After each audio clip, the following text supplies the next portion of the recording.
Guys, welcome to my new long video. যে ভিডিওটা হতে চলেছে জাদ্দুর যে রিসেন্টলি ট্রেড দেওয়া হচ্ছে তার ব্যাপারে।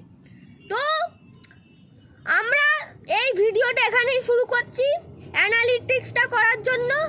তো জাদ্দু রবীন্দ্র জাদেজা হলো একটি সিএসকে টিম থেকে খেলা লেজেন্ডারি প্লেয়ার, যে 2025 অবধি সিএসকে তে খেলে এসেছে। তিনি ওভার ডিকেড সিএসকেতে খেলছেন এবং তার কন্ট্রিবিউশন আমরা ভুলতে পারবো না, জীবনেও ভুলতে পারবো না। তো ভুলতে পারবো না কথাটা কেন বলছি, তো যারা জানো না, আমি বলেই ম্যাক্সিমাম লোকেই জানো, কিন্তু কিছু লোকে জানো না।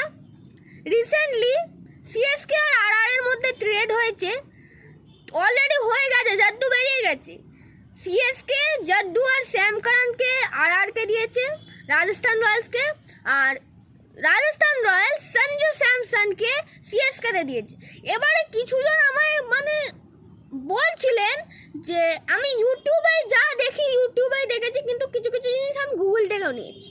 তো বলছিলেন যে সিএসকে নাকি একজন উইকেট কিপার দরকার। তো এই জিনিসটা আমার আমি এটা জানি না কেন হয়েছে। এমএস ধোনি থাকতে কে এমএস ধোনিকে টক্কর দেবে ভাই? কে দেবে এরাম? তো এবারে এইরাম আমি দেখছি যে সঞ্জু স্যামসনকে এই রিজনের জন্যই নেওয়া হচ্ছে, কিন্তু আমার মনে হয় না এই রিজনটা ট্রু। কারণ সিএসকে এরম কোনোদিনই করবে না, কারণ এমএস ধোনি সিএসকের জন্য চিরকাল একটি লেজেন্ডারি প্লেয়ার হয়ে থাকবেন। তো এবারে অ্যানালিটিক্সে আসি। তো রবীন্দ্র জাদেজা জাদ্দু আমাদেরকে অনেক সুন্দর মুহূর্ত দিয়েছেন, অনেক ফ্রেন্ডশিপ মুহূর্ত দিয়েছেন। ধোনি, তারপরে সুরেশ রায়নার সঙ্গে। তো তিনি খুবই একজন ফ্রেন্ডলি মানুষ ছিলেন। আর আমরা জাডেজা আর ধোনির যে বন্ডিংটা, সেটা আমরা কোনোদিন ভুলতে পারবো না, সেটা ভোলা যায় না। তো এবারে মেন অ্যানালিটিক্সে আসি। তো জাদ্দু 2008 থেকে 2009 অবধি খেলেছেন রাজস্থান রয়্যালসে, 2010 খেলেছেন কেরালা কোচিটাস্কারসে, 2000 তারপরে যখন সিএসকেতে ঢুকেছিলেন, তারপরে সিএসকে যখন ব্যান হয়ে যায় তখন তিনি অন্য হয় রাইজিং পুনে সুপার জায়ান্টস মনে হচ্ছে, এটা আমি ঠিক মতো এখনও জানি না। তো রাইজিং পুনে সুপার জায়ান্টস বা অন্য আরেকটা টিম আছে যেটা আমি নামটা ভুলে গেছি, তো ওর মধ্যে কারোতে একটা খেলেছিলেন। তারপরে আবার তিনি সিএসকেতে ফিরে 2025-এর আইপিএল অবধি খেলেছেন। কিন্তু 2025 আইপিএল যখনই শেষ হয়েছিল তখন থেকে এই ট্রেডটার ডিসকাশন শুরু হয়ে গেছিলো। তো এই ট্রেডটা লোকে বিগেস্ট ট্রেড বলবে বা সেকেন্ড বিগেস্ট ট্রেড বলবে, আমি বলবো সেকেন্ড বিগেস্টটা ঠিক হবে। কারণ আমি এটা নিউজে শুনতে পেয়েছি, গত বছর বা এবছরে হার্দিক পান্ডিয়া যেহেতু 2022 এবং 2023 যে আইপিএলটাকে ডমিনেট করেছিলেন, সেই জন্য জিটি তাকে আবার নিতে চেয়েছিল। তো মুম্বাই নাকি বলা হচ্ছে 100 করোড় দিয়ে নাকি নিয়েছেন আবার হার্দিক পান্ডিয়া। তো এটা ছাড়ুন, এটা নিয়ে আবার পরে একটা ভিডিও করবো না। তো টপিকটা হচ্ছে জাদ্দু। তো জাদ্দুর এই যে লং যে জার্নিটা সিএসকে নিয়ে, তার মধ্যে তিনি খুব বড় বড় কন্ট্রিবিউশন দিয়েছেন সিএসকেতে। তিনি সিঙ্গেল হ্যান্ডেডলি অনেক গেম জিতেছেন। তার একটা এক্সাম্পল হলো 2023 ফাইনাল, মনে আছে তো, ভার্সেস জিটি, 2 বলস 10 রানস। কে জেতাবে ভাই? ভুলে গেছো তোমরা? কি কন্ট্রিবিউশন ছিল ওটা আনবিটেবল ভাই, ওকে কেউ হারাতে পারবে না। তো সেইবারে 2 বলে 10 রান করে জাদ্দু দেখিয়েছিলেন যে তার পাওয়ারটা কি। হু ইজ জাদ্দু, এই কথাটা তিনি দেখিয়েছিলেন। জাদ্দু কে? তো সিএসকে এটা আমার মনে হয় খুবই ভুল ডিসিশন। আমি এই ডিসিশনটা করি না, একেবারে না। যদি আমার ওপিনিয়ন থেকে দেখো, এই ডিসিশন কেউ সাপোর্ট করবে না। তো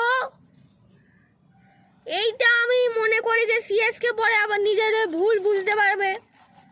তো এবারে মেন অ্যানালিটিক্সে আসি, যেটা ওদের ফার্স্ট প্রবলেম হবে জাড্ডুকে ছাড়ার পর। CSK will not remain the same after this trade. CSK আর সেই পাওয়ার থাকবে না, কারণ থালাপাটি নিজের সিংহাসন থেকে তিনি বেরিয়ে গেছেন। তো মেন তিনজন ব্যাকবোন ছিল আজ, মানে যখন জাড্ডু ঢুকেছিল প্রথম সিএসকেতে। দেখুন, সুরেশ রায়না, রবীন্দ্র জাডেজা, MS ধোনি। তো দেখুন, সুরেশ রায়না রিটায়ার্ড, কে থাকলো দুটো ব্যাকবোন? জাড্ডু আর MS ধোনি। এইবারে এবছরে জাড্ডু, আমাদের প্রিয় রবীন্দ্র জাডেজা, তিনি সিএসকে ছেড়ে বেরিয়ে গেছেন। তো এবারে কে থাকলো? একটাই ব্যাকবোন, MS ধোনি। তো MS ধোনি গেল ভাব, মানে এই সিজনটা সিএসকে সিও ফাইনাল করেছেন যে তিনি খেলবেন, কিন্তু পরের সিজন খেলবেন কিনা সেটা সিওর নয়। তো পরের বার রিটায়ার করে গেলে ব্যাকবোন ভেঙে গেল, সিদ্ধায় তাদের ভেঙে গেল। কি থাকলো তাদের কাছে? কেউ নেই, লেজেন্ডারি প্লেয়ার কেউ নেই। সিএসকে থাকবে না, যেগুলো নিচ থেকে হার্ড ওয়ার্ক করে যে টিমগুলো উঠছে, যেরকম RCB, GT, Punjab Kings, Delhi Capitals, Lucknow Super Giants, মানে যেগুলো আন্ডাররেটেড টিম। আরসিবি আন্ডাররেটেড নয়, কিন্তু তারাও হার্ড ওয়ার্ক করছে। আন্ডাররেটেড মানে যে ওই Delhi Capitals, Lucknow Super giants, তারপরে রাজস্থান রয়্যালস, এরা সব উঠে যাবে। কিন্তু সিএসকে আর সেরকম সেম থাকবে না। CSK will not remain the same. তো এই ডিবেটটা তোমাদের সাথেও আমি শেয়ার করছি, এবং তোমরা কি মনে করো সেটা আমায় কমেন্টে লিখবে। তো তোমাদের এই অ্যানালিটিক্সটা কেমন লাগছে আমায় প্লিজ কমেন্ট করে জানাবে। তো এই যে মানে এটা করে দিল, এরপরে তো সিএসকে আর সেম থাকলো না। এবারে যেটা মানে ছিল যে সিএসকে জিতবে, এই ভাবটাও কমে যাবে। আমি দেখছি অনেক সিএসকে ফ্যান্স, মানে ওরা সিএসকে ফ্যান্স না, ওরা শুধু MS Dhoni fans, real CSK fans নয়। তারা হচ্ছে শুধু মানে ঠাকুরের কাছে চাইতো, ঠাকুর রবীন্দ্র জাদেজাকে আউট করে দাও, MS ধোনির ব্যাটিং দেখতে হবে, এরকম করতে হবে। এবার নাও, তোমাদেরই তো ভালো, তোমরা MS ধোনি ব্যাটিং দেখো, রবীন্দ্র জাদেজা অন্য টিমে গেল, আমাদের কষ্ট, ওদেরও কষ্ট। ওরা বলছে যে আমরা কি দুঃখ পাচ্ছি। কিন্তু ভাবো, যারা হেটার ছিল তারা এখন বেরিয়ে যাওয়ার পরে মানে তাকে ভালোবাসতে শুরু করেছে। এই জন্যই আমি এখানে একটা কথা যোগ করতে চাইছি। তোমার চলে যাওয়ার পর তোমার সব হেটাররা তোমায় ভালোবাসতে শুরু করবে, তোমার দামটা বুঝবে।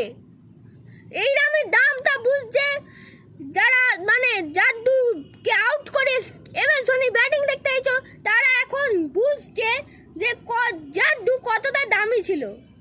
তিনি একজন হীরের টুকরো ছিল সিএসকেতে, সেই হীরের টুকরো আর এখন নেই।